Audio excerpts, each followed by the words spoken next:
Hello everyone, this is Robert Mansour, and today we're going to do a whiteboard lesson. And the reason I was inspired to do this lesson is because I just got off the phone with one of my clients, prospective client, and we were talking about all the different ways that his assets could pass to whoever he wanted his assets to pass to. So I thought, why not spend a few minutes and talk about the different ways that assets can pass to other people. And so I just want to talk about, I think it's going to be 4 ways. So let's talk about them real quick here. And so let's say, for example, you have a bank account somewhere at Wells Fargo or some bank somewhere. And we're going to put, let's say your name is, we're going to call you Sam. So let's say this bank account is in Sam's name. Okay? Simple enough, no problem. Now, if Sam were to pass away, we have to find out, where does Sam's bank account go? So one option is that Sam can name a joint tenant or a joint owner on the account. So let's say Sam wants to put his girlfriend on there. Let's call her Sally.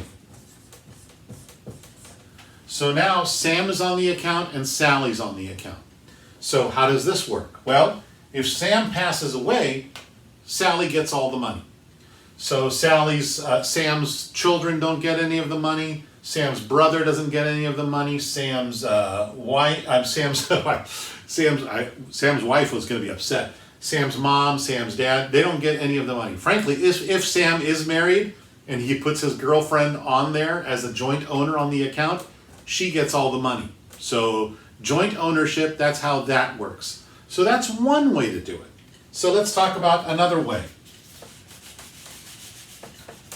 So let's say Sam has the bank account at Wells Fargo.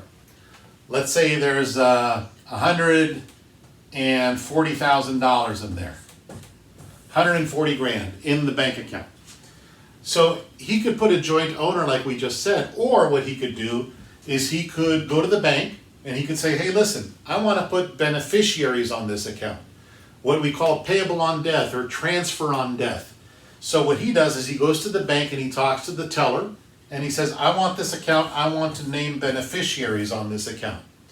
And he could name individuals and he can maybe make them all 25% each or whatever. Or, a different percentage as long as it adds up to 100%. So that's another way to do it. Now, that's pretty convenient and that makes a lot of sense. However, beneficiary designations, it usually doesn't go very far because it doesn't really account for, well, what happens if this person is deceased? Or what happens if this person is very ill or disabled? What happens if this person has an alcohol abuse problem? Whatever the case may be. So sometimes putting beneficiaries on the account is a good idea, but just realize that there are some limitations to that. Plus, all of these people need to know that they are beneficiaries. They're not going to just, it's not just going to come to them in a dream one night that, oh, Sam passed away, I think I'm a beneficiary on his accounts. He's going to have to make them aware of that. And then they have to go to the bank with death certificates to prove that Sam passed away. So what else can we do here? So let's go back. We got Sam with $140,000 in the account at Wells Fargo. There we go. So what else can we do? We've talked about adding a joint owner. We've talked about naming beneficiaries. What else can we do? Well, Sam could have a will. So Sam could create a will, and that will can say, hey, I'm Sam, I'm dead, this is where I want my stuff to go when I die. And so the person in charge of the will is called the executor. The executor is the person in charge of the will. So the executor is going to be the person who's going to go to the bank and is going to say, hey, listen, Sam died.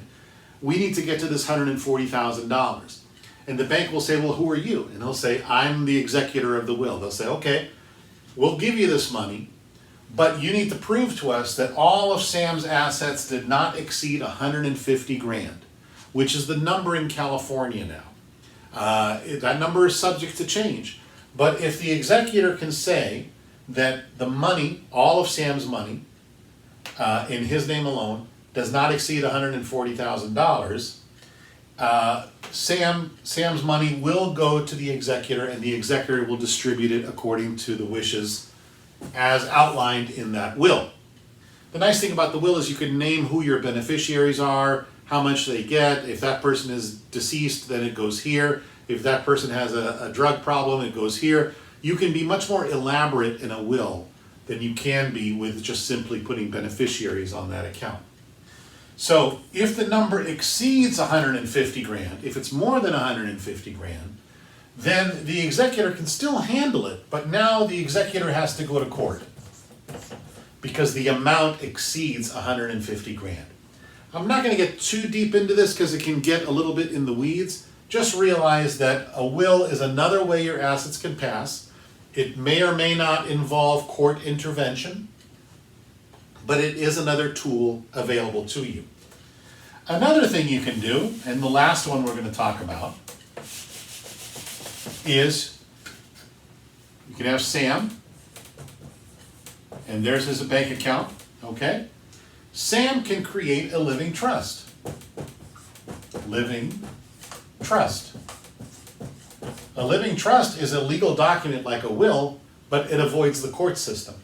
So let's say he creates this living trust right here. We'll call it Sam's Living Trust, SLT.